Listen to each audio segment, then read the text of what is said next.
Coral, and this is the Mother's Day special of Stoney Sunday. I'm going to take a dab and tell you what makes this episode particularly special.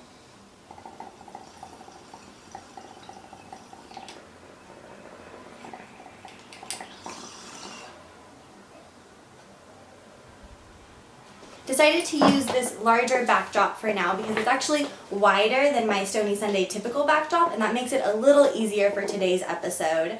I currently am going to be in Australia when you are watching this. This is the Mother's Day special, Sunday, what is that, May 11th, I'm pretty sure. And I wanted to have this episode pre-recorded for all of you because it's always been really, really exciting to have Mama Reefer on the show, and this year is just like the rest. She is back to answer some questions from all of you. Her name is Laura Lee. Mama Reefer, come join the show. Come on over. I feel like we should have like a round of applause right now. Yay! Laugh track kicked in. I am actually not going to be smoking during this episode. I took a little dab in the intro just because I felt like that's how I always open Stoney Sundays, is with a bong hit or something. But I've been thinking more and more about the evolution of our relationship and cannabis use, and you have given so much. You have like bent to letting me smoke outside on the porch for a while, and then as I explained vapor and like how it didn't smell as much, I got to smoke inside, and then I'll even smoke in the same room as you, and then on certain episodes I've even smoked and this like smoke's gone in your face, and I'm uncomfortable when it's that close. It's like I think it's gone too far. So it's just kind of reasonable and logical to me that there's no reason to smoke during this episode. Make you comfortable. You've given so much. I want to kind of like do that. Well, isn't that nice? That's very nice. That may help. So that first dab hopefully went out the window, and we'll just chill this time. I've always been really thankful that I am allowed to smoke around and near my mom, but it's just reached the point where it's not necessary in every situation, and I have space to do that otherwise. The reason I invited my mom onto Stoney Sunday the very first time a few years ago was because there's so much miscommunication between parents and children, and how to talk to your parents about pot and what parents even might know about pot. Kids always assume their parents don't know anything. Parents might assume the same thing. But yeah, I just kind of wanted to let you answer some questions. Do you want to like introduce yourself? I said I might run through it, but you could. Well, I am happy that Coral has brought me back again on her show. That's an honor and a privilege, and I know there's a lot of people that would love to be sitting next to Coral. Oh, you're so nice. And Coral will tell you that I'm not that kind of mom that like when we would play games and stuff, I wouldn't just let her win, you know. That's true. And she's competitive. Yeah. So anyway, I appreciate the chance to spend time with the Reefers and with Coral, particularly in light of Mother's Day. I think it's a nice little tradition that we have going on, and I don't see any reason that it would ever stop. So. Aw, thank you. And our family has moved a lot, and we've been in so many different places for different holidays. I was kind of thinking like the Mother's Day Stoney Sunday is becoming a weird family tradition. Like, it's becoming a weird family tradition that I never expected, and like. And later I'll tell you one of the holiday Christmas traditions that Coral has gotten sort of used to. I think I know what that is too. And later.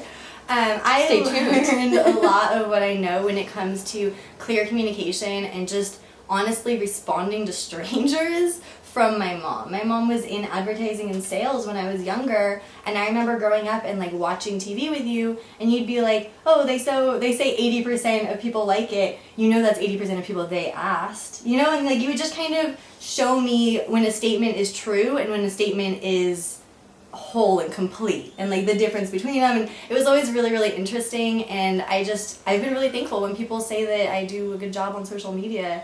People are like, how did you learn anything? Where did you learn from? And I was like, just my mom. I got on Twitter because my mom was on Twitter. And it's like a week before you or whatever.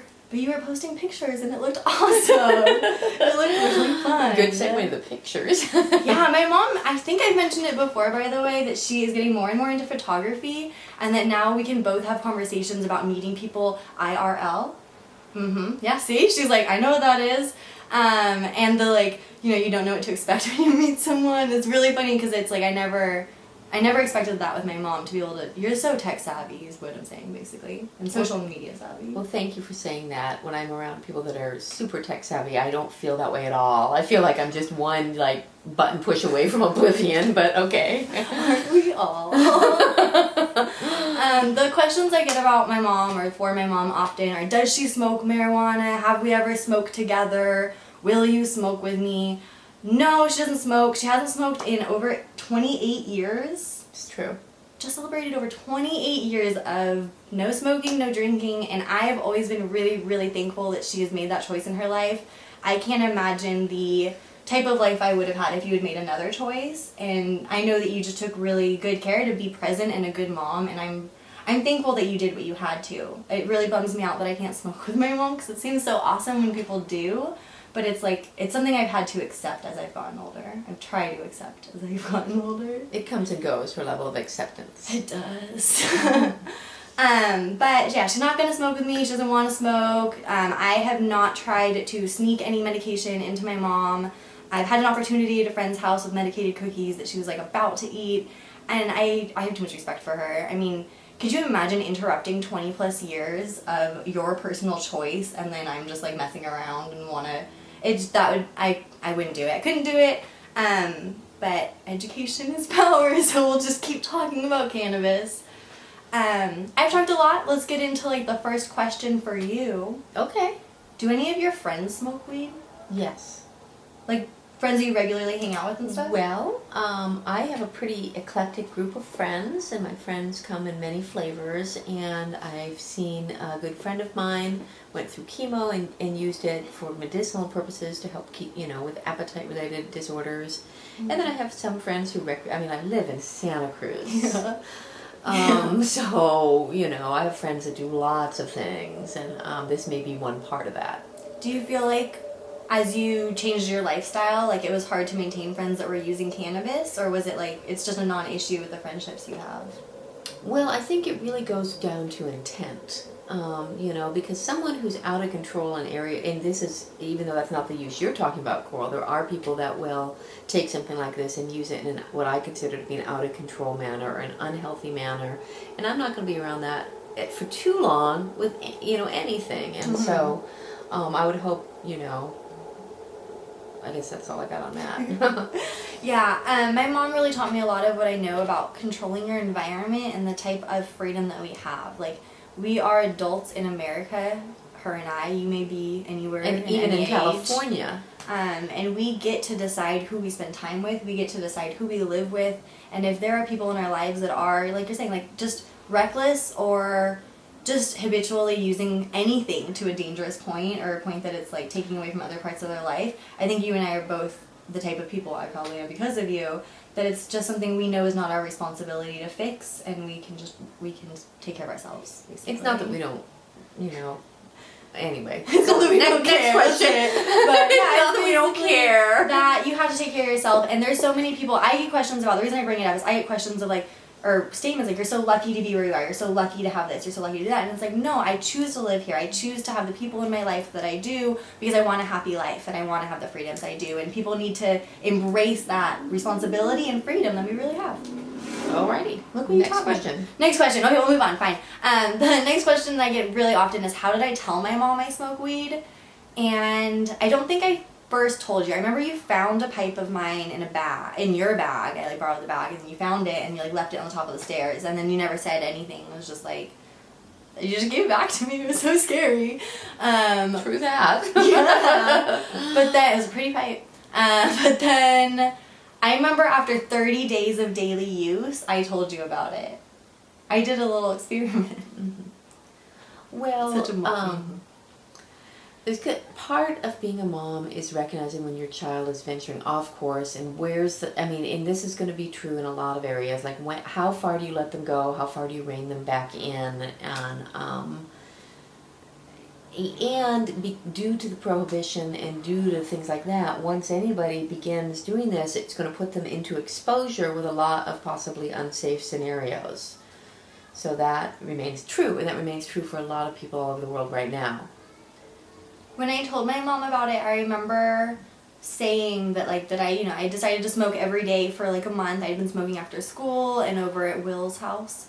And that... Way to throw Will. Yeah, Will's under the bus now. Look at that. But I remember saying that I had been curious about whether my grades would drop or like something horrible would happen, and that nothing horrible had happened, but like I'd just been which going is almost on. Worse. It was interesting, yeah. But I don't know, I just remember saying it to you, and well, I was thankful that I could say that to you. Because by doing that at 16 or 17, I feel like it started the conversation that we continue to have now, and a lot of people don't get to start that conversation until they're seriously 30 years old. Well, let's look at some of the other things you got to do younger than some of your friends. No. Okay. Well, you got to drive. No. I drove when I was older. I was already 15 and a half. Okay. Or 16. Okay. What happened here was Coral didn't get her license immediately for driving. She wasn't interested. Like the second she turned, I had chauffeurs. Okay, the second she turned 16, she didn't run down and get her driver's license. However, once she did, she had a great deal of freedom with the cars and the vehicles because we live by a very dangerous road. A lot of times, people when they're learning to drive very legitimately can't go on freeways or whatever. And so and I was raised by someone that gave me a lot of freedoms. And my position as a parent on that was I would rather give her these freedoms while she was still under my roof, so that when there was repercussions or whatever, she was still able to deal with it. Because we've all known people, maybe we've been people, where and you get out into college, you're the first place you live alone by yourself, you haven't had a chance to have these practice scenarios. Yeah. And I'm not saying, oh, it's okay because you're doing it at the house. No, that's not what I'm saying. No, my that's mom, a different never, statement. there wasn't alcohol in the house. She was not enabling me to go out and never encouraged me in any way. Or bring all your friends over here for the party. That's the house I grew up in, as a matter of fact. No. But it wasn't like that. No. I'm just saying that risk-taking is something that I'm generally not as scared of as some people. I feel like you didn't just leave me be. It wasn't just like an experiment where you just like watched what I did and hoped that I made the right decisions. You talked with me so much about why you made the decisions that you had that I honestly felt enabled. Like I saw how much trust and responsibility I had, and I saw my friends breaking their curfews constantly or lying to their parents, like these obvious things that so many teenagers did. But my mom gave me so much freedom that it was like, I'm not gonna fuck that up by saying I'm home at one time and being home 20 minutes later or whatever. To the best that I could do, I would respect the freedoms I was given. It worked, like to my experience. I mean, I snuck out once. I got brought home by the cops when I snuck out. Like, oh my god, it's a parent's worst nightmare. I'm like asleep in my bed. And there's Coral. Hey, wake up. The cops are downstairs. They want to talk to you. Do you remember the first thing you said? What did I say? Okay, so did I say don't let them in the house? Yeah. The first thing my mom, I'm like so scared she's gonna I don't know, my mom never hit me. Like this was not a reactive family at all. But I'm freaking out that I'm gonna be like, Mom, the cops are here, and she's gonna just like punch me or push me or like she's gonna be like, what's going on? The first thing my mom says is like, are they in the house? Get them out of the house. I'm like, whoa, what's your deal? What's in this house? Like, I'm gonna start looking at cupboards a little more. But it's just the type of life we grew up with. Like, you can handle it without the cops, you can. But yeah, they weren't inside the house. I was breaking curfew, by the way. I wasn't driving. I wasn't intoxicated. I was straight sober, walking to a boy's house to hang out. In the middle of the night, which when it was after 11. Well, it's funny because much of Coral's teenage years we lived in what's considered to be a very small town, and it was one of those times I was very grateful for the village, looking out for the child. Yeah. Because in some areas, I could have been at the beach, it could have been at the boardwalk. And so, yeah, and it all worked out fine. Okay, next question. That was a funny night. But yeah, I know, cops don't come in the house without a warrant. There's no reason. Just go outside. And she did go outside to talk to them. Kept him in the middle of the Well, night. there's pros and cons, because do you really want all your neighbors seeing you up with the cops either? Sometimes you want to bring them in. Get off the street, It was awesome. With this question, though, of how did I talk to my parents about weed, a lot of people encounter that their parents have misinformation. They have, outdated information. They're not tech savvy. They're not, you are a 2-time cancer survivor. You read medical things. You are interested in current science. What do they do if their parents are just like, nope, I read it causes cancer and it kills your brain cells?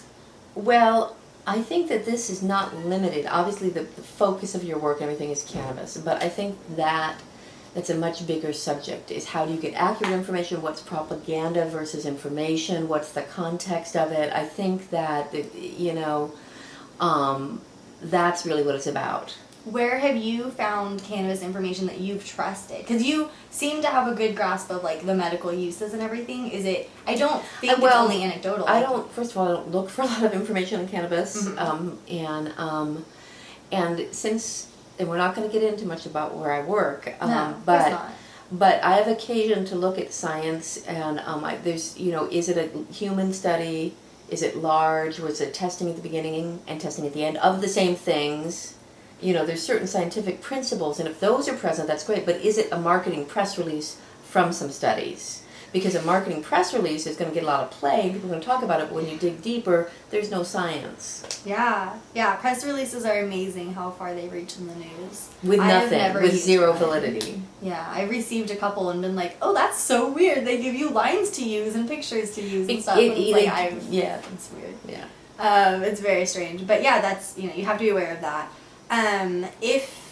Like I guess we were saying with the controlling your own environment, if your parents honestly are the type of people that they are not going to be seeking the information, and even if it's right in front of them, they're not going to be reading it in their papers, you have to keep yourself healthy. Not necessarily just in a cannabis consuming way, but in a mental way. You cannot be arguing with your parents every single day about this. You need to understand that things come with time, and I want people to bring around information, but also not destroy a relationship that they have by bringing up something constantly. I know there were certain times where you and I'd be talking about it between 18 and 21, and you'd be like, I'm done with the subject, and I'd always be like, one more point and then I'm done. And I would try and respect that, and after that, things might pop in my head of like, oh yeah, I read this about cannabis, but I'd be like, oh, like whatever, I'll talk to her about it next time. And you have to be respectful of your parents' time and what they might be able to absorb at any moment. And you also have to realize that they may never absorb it without bias from you.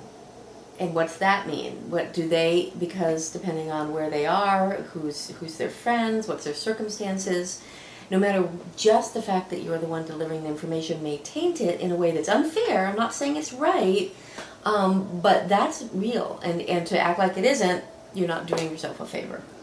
In that situation, some people have asked me to speak with their parents, and I have been of the position that there's no reason a parent is going to respect some stranger coming to them being like, I know what's best for your child. That sounds horrific to me. If I imagine the situation, be like, hey, I think you did a good job parenting, but let me change it up a bit. The best place for all of these discussions, and we're not there yet, and many of you may be watching in those places where you're very far from this, is in a medical scenario. If it's being used medicinally, and let's go with it is, for what we're talking about here, the place to have these discussions is with your healthcare providers, and if that seems legitimate at that point, because is a parent, and it doesn't have to be parent, we're going to use that language, but maybe it's child, maybe it's brother, maybe it's housemate, it could be anyone who has these concerns that are very real and valid to them, but, I kind of heard in there, when you were talking about healthcare and medical wise, if someone thinks that they are using cannabis medicinally, they feel, also sometimes the term just for wellness is used, because it's not typically for one thing. If that's how they're using it, to speak with their doctor about it first, and then maybe with the doctor in a family situation bring it up, because that is kind of a trusted, not necessarily authority, but just someone that the doctor is not in it to mess with your family or hurt you guys in any way, or to help the kid, or whoever might be the user, the cannabis patient.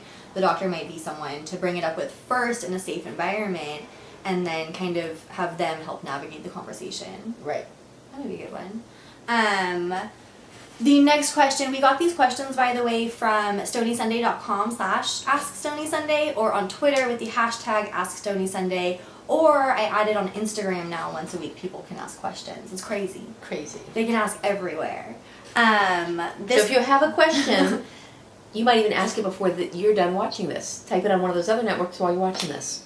Whoa. It could happen. Whoa. Look at that. She's helping. I could even actually, I won't add it, I'll do it later. I saw new features I can add annotations and stuff, and this video is going to be, like I said, edited and put together when I'm in Australia, so I don't think I'm going to do it for this one, but soon in the future I might have more links and stuff, so you can just click stuff. No. That techie thing. This question came from Heavenly Anemone. Awesome name. I go by Coral Reefer, so I totally dig Heavenly Anemone. If cannabis were made illegal again, would you want me to slow down? They almost imply in a public use sense, because they were just saying, do you think the government would retaliate because I've been so public? Well, this is actually a known hot button for me. Coral understands that I'm concerned for her legally often. And let us not forget that nothing's changed federally, even in California and even in many states that have safe access or have medicinal thing. The government at any time can change the size of the hammer they use to come down on people. They can make it a big deal, they can make it a little deal. And so one of the things I've often suggested to Coral, particularly in light of her celebrity status, is you don't want to meet a lawyer the first time in jail. And And I just love the tips that my mom gives. And so yes, as Coral becomes more of a spokesperson and as she advocates for these things, one of the biggest concerns as a parent I have is that she's going to have some legal repercussions that she can't get away from and that are real. And thankfully, in this community, I have met many lawyers because it's such a legal gray area. There's a lot of lawyers that I've encountered in the different communities, like offering their services at different events and stuff. So I am in communication with a few different lawyers and different specialties and reasons. But yeah, I just think it's really funny. Yeah, you don't want to meet a lawyer for the first time in jail. That's hilarious. Yeah, so my mom would definitely prefer that I would legally save. Every once in a while I'll laugh with my friends and say, if only it was knitting, if only it was yoga. Meaning all of her success and all her social media, which of course I'm proud to see that she's doing so much stuff. And not everybody can work for themselves, and she's able to do that as well. So far, so good. I'm confident. But yes, there are times when I joke amongst my friends, if only it was knitting. If only it was knitting. You said knitting twice today. You said knitting in an earlier training video example. Like, do you know how to knit? No, but I'm You fascinated. want to learn? Well, what about knit bombing? Knit bombing things that artists. Oh yeah, I thought you meant knit like embalming things, and I was like horrified for a minute. But knit bombing, like the pulls and stuff, that's done all over here. Did you see it? There was one on the way. I saw some, but I was driving, so I couldn't really check it out. Yeah. Speaking of random Mother's Day stuff, I'm gonna give you your Mother's Day present. One of them. There's just a little. What? This is really little. What? I get it early? Well, yeah, it's Mother's Day. It's just a little something. It's just, yeah. Okay. Yeah, you guys might recognize these envelopes. You get them in the mail. Socks! It's cat socks. Cat socks. So my mom taught me everything I know about fancy socks, and I now sell tie-dye fancy socks. Thanks. I mean, I don't think I would have such a sock fascination if you didn't encourage it. So allow me to encourage it. Okay. And everyone knows that tomorrow is actually Easter, right? No. Well, yeah, they do. I said I was filming it today. Okay. Anyway, so yay, socks for me. Yeah. I love them. Thank it's you. not an Easter present though. That's a Mother's Day present. But I mean, I'm gonna be so in Australia, I can wear so them I could on Mother's Day. Yeah. I will. And I can still get you something on Mother's Day. In Australia. I'm so excited. Thank you, sweetie. I love you, my mom. My mom and I have always exchanged a lot of gifts. Like, not a lot. Not really pricey gifts, but just like cards and gifts. And it's something that I'm really, really thankful for in my family. And just random Mother's Day note, send your mom a card. If you did not already, it is not too late. You can send her a card tomorrow, the next day, any day. Today is better than yesterday. And not to be, you know, my mom's been dead for many, many years. So whenever I never met her mom. Right. My mom, whenever I hear people struggling with relationships with their mom, there's this teeny part of me that wants to smack them upside the head and say, well, at least your mom's alive. And I try not to be all victim-y like that, but that is the... I mean, I think about that too, and I'm really, really mad with you, or mad with you is more accurate. It happens. That, you know, I do think about that too, that like, you know, at least I have my mom. I never got to know your mom, and I'm super thankful that I get to spend Mother's Day with you. And almost every Mother's Day we've found time. For the most part, yeah.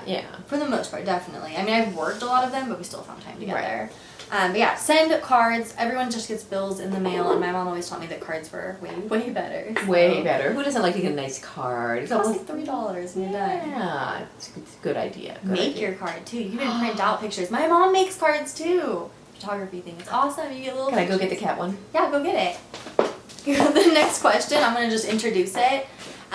Some people ask me what I think about smoking, parents smoking around children. Let's see this. That's the cat. That's Star. And this is just one of those Instagram apps where you can put your pictures there. So this isn't the photography pictures. No, These are this just awesome. Yeah. So I'm going to put it like really close. Star is super cute. We got Star actually when I was like 17, 16, something. 10 years ago, because it was the year I turned 40. 10 years ago? So I was 15? Because then I turned 16? Wow, so I guess we had Star for 2 years before I moved out. I thought we only had her for under a year. She's awesome. I love her. She's really small and cute. All my whole life, I wanted a cat that stayed a kitten, and she did. She's essentially like a kitten. She's like 6 pounds of cat, full-grown cat. It's because she got sick when she was a baby, and it stunted her growth. Well, so now she's a baby forever. Kind of is. All other cats seem like massive monsters to me. So I have smoked around you, and like I said earlier in the episode, I'm just moving on past this. It's sometimes uncomfortable. Like sometimes it's necessary, and I'm super thankful that I can just take a dab or take a bong hit or whatever before we go. But then other times it's like way too close in quarters and it just doesn't make any sense.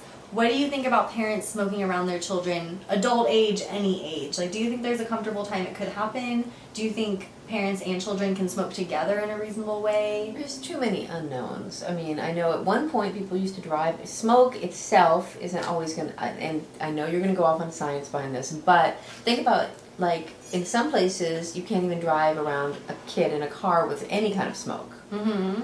And so Or be around a kid. Yeah. Not drive.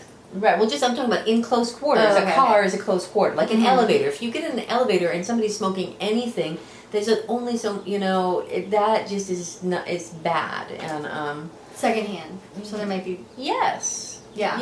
Yeah. And, what about, like, the people that are smoking with their children, that are older? Like, maybe don't of have any- age? Or not? Like, well, of age is a totally different discussion. I mean, that's what Yeah. they're asking, too. They're saying, like, do you think parents and I know. children can smoke together? And there's weird questions. We don't always want to answer them. But, I really don't know what's appropriate for other families in that level. Our family will never smoke together is the biggest answer we can give. My personal answer is that, like, I've smoked with friends' parents before, and it's always been kind of weird. It's always been like, why? Well, And, like, holidays are cool, but, like... Well, let's ask ourselves, at that point, I really think we're talking about recreational, aren't we? But is that against the law to have fun? Yeah. I think that's why I like generally it in around- favor of fun. Come on now. That's why I think around holidays it's cool, because it's like, I don't drink, I don't partake in a lot of alcohol or really any alcohol use.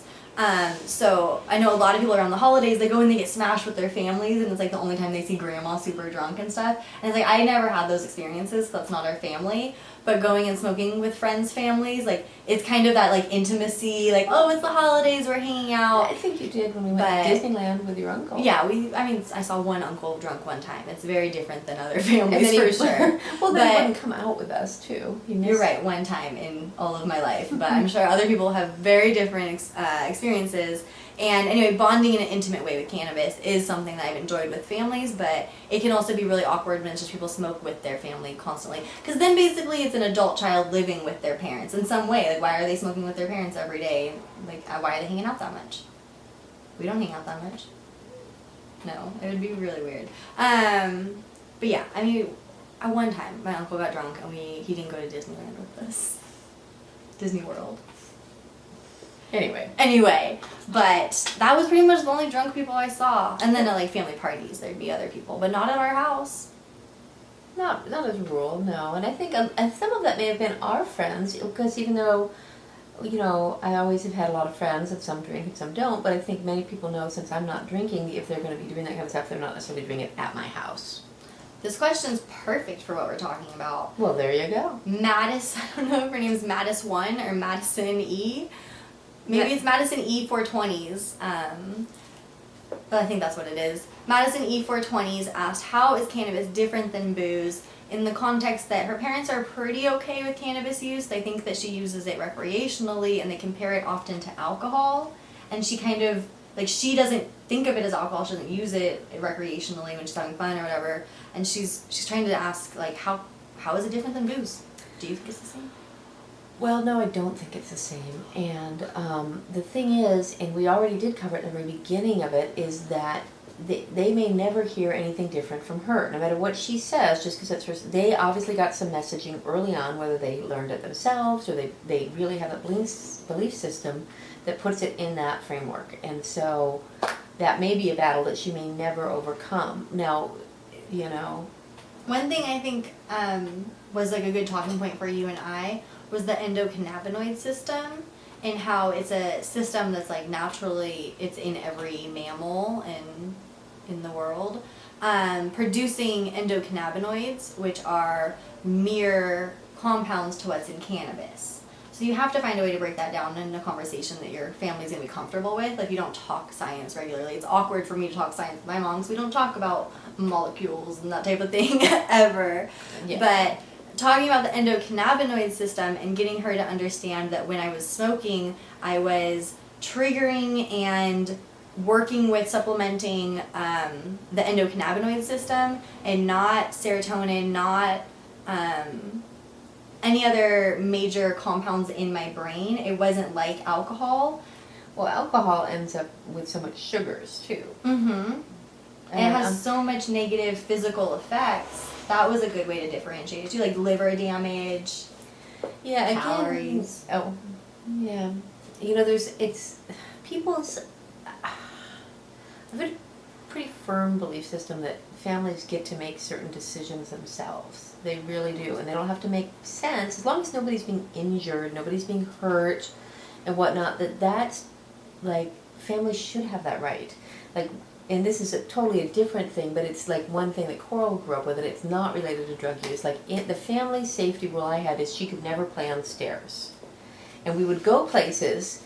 And she would she just could never play on stairs. She couldn't go down handrails. I don't even remember this is like a major rule, but now that you say don't play on stairs, I'm like, oh, I've heard this. Right, and so we would go places when she was little, and she'd be like, no, it's different here. Here we can play on stairs. See, they give us little towels, and we slide down the stairs on the little towels. And I would have to tell her, like, no, in our family we never play on stairs. And Mom has a stair phobia. I have no idea. Well, okay, now we're probably one of us might die in a stair accident, so I hope that doesn't happen. The reason I bring this up is that there's going to be certain family dynamics that other people aren't going to get or understand, but they're real. And it didn't hurt me in any way. It didn't keep me from anything major. I have no memories of being like, why can't I play on these stairs? There was plenty of time she was like that, but okay, I'm glad. Didn't stick with me, and I didn't grow up with any anxiety about stairs. And it's always important to put the shoe on the other foot. Like if your parents, how far would you let your parents or your family members or your housemates challenge your belief system? If they really came to you and tried to challenge your belief system, how do you react to that? I have a story to share. Oh no, I don't like where this is going. One time, my mom told me over dinner that she was considering a new tattoo with a partner, with someone you were dating. Oh. And she told me, like she's laughing now. There was no tattoo. Let me cut to the chase. It didn't happen. It didn't happen. Tattoo. But she told me in conversation over dinner, she's considering getting a tattoo with a boyfriend, or, matching a boyfriend, that type of experience. And how you'd been dating? Under a year, certainly. Maybe under 6 months. Could be. A very short amount of time. And I went maybe 10 minutes into the conversation before I was like, no, this is absurd. You have reached my limit and I am leaving the table because you are so crazy right now. And I was like, if I was saying this to you, you would be saying the same thing to me, that you're out of your mind. And I was like, I said what I could. I said, I think this is the wrong decision. I think you are pushing me to the limit of what I can handle. And I maybe didn't say that nicely, but then I left. And it happens on both sides, and I'm really glad the tattoo didn't happen, but it happens on both sides, for sure. Well, and that's the framework I'm trying to put about this, is like so I'm moving on. Are we moving on? Yeah, we can move on for sure. It's a very rambly episode, but there's not that many more questions. Let's see. I think we're pretty much to the last 2 questions. Oh, I did want to ask earlier in the episode, 28 years of not smoking or drinking means you did smoke before that. Right. When you did smoke cannabis, how often did you smoke? Did you enjoy it? Did you use it for this, for that? Like, what was your identity? It's not something I'm going to spend a lot of time discussing. As I think we've already covered, and as I'm sure Coral has covered, I grew up in Santa Cruz and my parents were hippies, and it was just very lifestyle oriented. I will, however, mention that the first time I had cancer was a child, which was in the 70s. Chemotherapy is hard at a number of levels, and one of the levels can be nausea. There's at the other side where you lose appetite, but that wasn't as much my experience, but a lot of the nausea was. And even in the 70s, there was a lot of school of thought that the cannabis could assist with the nausea, and anytime you can not be vomiting, it's probably better. Especially when you're growing, you're a little right. kid. And so at that time I was a child, and and I didn't do it then, but my mom was aware of the benefits, and if I wanted to, it would have been possible. You didn't do it then? I did not do it then, and I was a child. I was about to say, like when she was talking about this, I was like, I had no idea she used it then. Like I was, oh wow, okay. Then it was, yeah. There are children with Dravet syndrome is one of these really, really rare syndromes that when cannabis is used, the CBD oil, which is like a specific cannabinoid, not THC, it goes from like 300 seizures a month or 200 seizures a month down to like 5. And it's these children patients that are crazy, and to me they test what I have been comfortable with in the past, because it's like parents giving their kids cannabis, and it's such a tough choice for a lot of the parents to make. Some of these parents like move from like Kansas and Arkansas to Colorado. And that's true with many medical scenarios. So your mom, I mean, to even have the conversation and to have it as an option, that's so scary and hard. Like, I'm so proud of my family that it was an option, but I'm glad that you survived both times. Well, yeah. Yeah, I was like, oh, my mom was in. Aw, get her a tissue. Yeah, and then how have your views on cannabis changed since I used cannabis? Like, when I was 12, you had one view as an adult who you are, and now I'm 25. Well, I think that again, you know, I'm going to approach this from a U.S.-centric view, and I understand that many of your viewers here are not going to be in the U.S., but there's been enough change legally where that's come up. And I've certainly heard, and based on what you've told me, that the actual, what we were talking about when I was a child, when I was doing it, and what there is now is the chemistry behind it has changed radically in terms of the strength and the quality of it, and so that's something. Do you find that a good thing? I don't really have a position on it. I'm just kind of reflecting that it exists. Some people think it's a really bad thing that it's stronger. To me, it means that there's less non-active components in the cannabis, and why would you want to be smoking more burnt plant matter as opposed to active cannabinoids? Yeah, I don't know.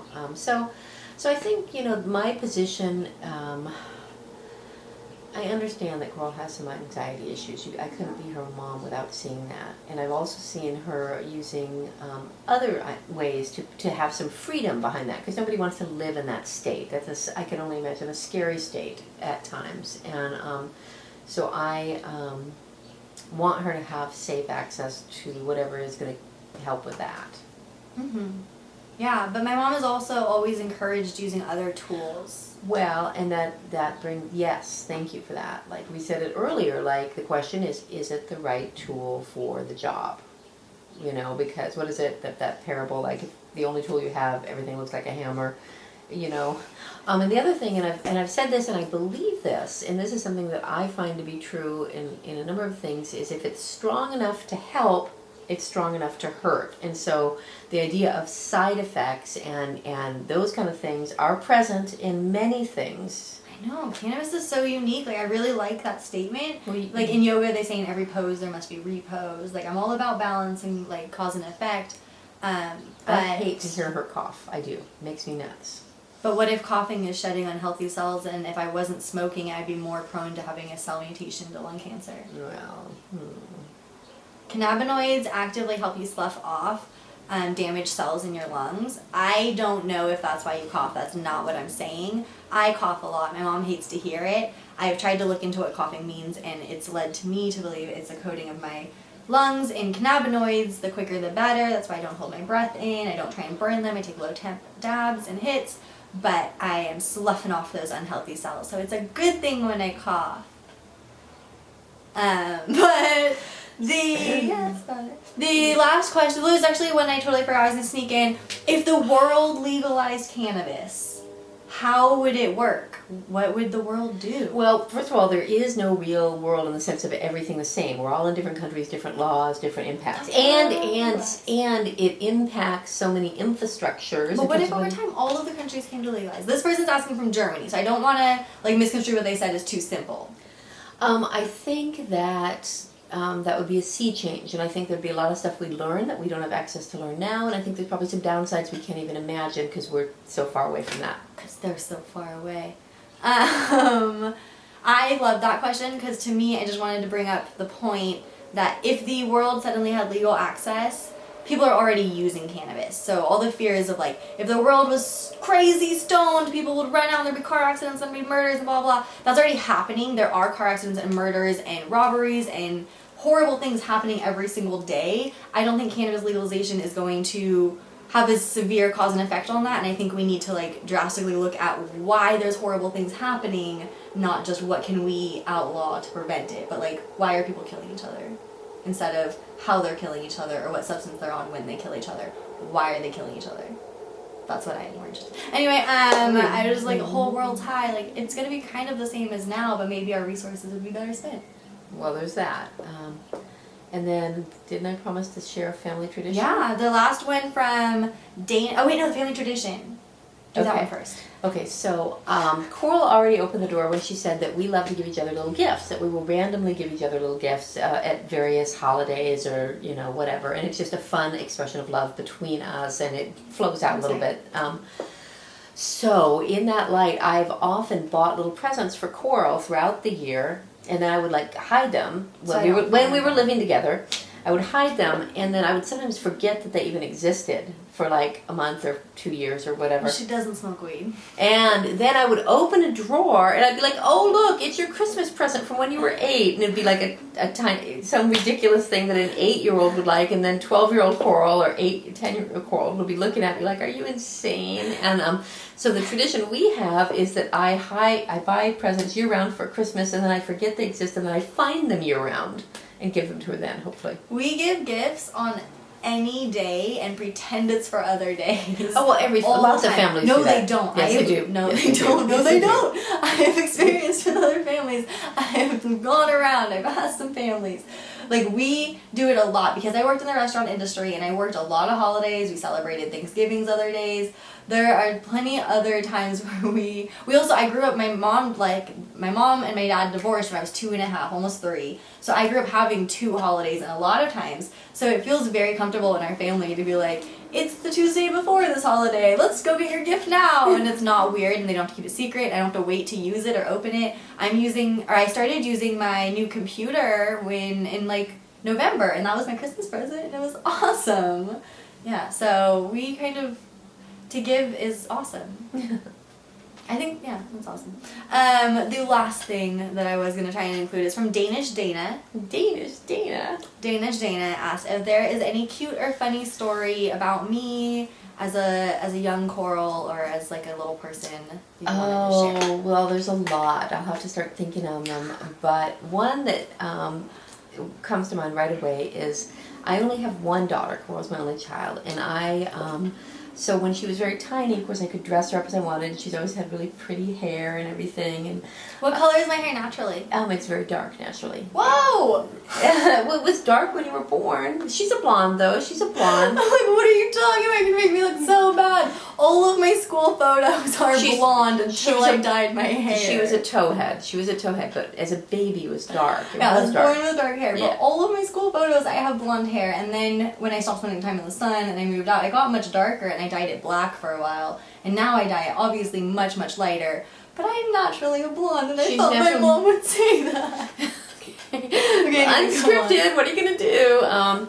So I would dress her up like anybody would with a little daughter and all of this, and to suit me what was fun. And at a certain point, she crossed this line when she was a toddler where she had an opinion about what she was being told to wear or how she was being dressed, whereas all of a sudden she wasn't like a dolly that I was dressing up, or that, you know, or like even being practical, like she's a baby, she's going to be spinning up, you don't want to, you know what I mean? Like all of a sudden she became aware that she could pick her own clothes.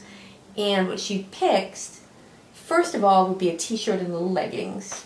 And tennis shoes. Today? Yeah. And so then that was how that rolled out. Yeah. I remember you telling me and like showing me things and like, you wear this, you used to wear this, and I'd be like, no, I've never worn that and I will never wear that. You need to make it leave. Yeah, and I remember also there was I'll bring up a weird story or funny story where you told me I couldn't wear a 2-piece bikini, but I had worn 2-piece bikinis when I was a child, and then when I was like a little preteen, you were like, you can't anymore, and I was like, that's you sexualizing the bikini, because if I could as one, you know, like, there was no reason, and I think it was a valid, and we ended up settling on like the tankini thing, and... I don't remember that. We ended up settling on the tankini, which covered a good amount, and it was pretty much a larger version of the little kid bikinis, but it's like, if you're gonna limit a preteen from exposing parts of their body, you're sexualizing them by saying that exposing that part of their body is too dangerous or whatever, and they should be able to wear whatever is legal and comfortable. I remember it. I don't remember that. Yeah. Selective. But yeah, leggings and t-shirt, I tried to avoid it for like So it's 8 years or whatever, 10 years, but it's so comfy. They know about the black milk thing, right? Everyone knows about black milk. So this black milk thing's no surprise to me. It's so good. I got my mom her first and only piece of black milk for Christmas. She got me a gift certificate so I could pick something that was comfortable for me. And I did. And it's the Dangerous Creatures. And it says skater dress, so I wear it with leggings. But they're little black leggings. I generally just do black leggings. There's black milk leggings. Painting was even for like the Yeah. weight and everything.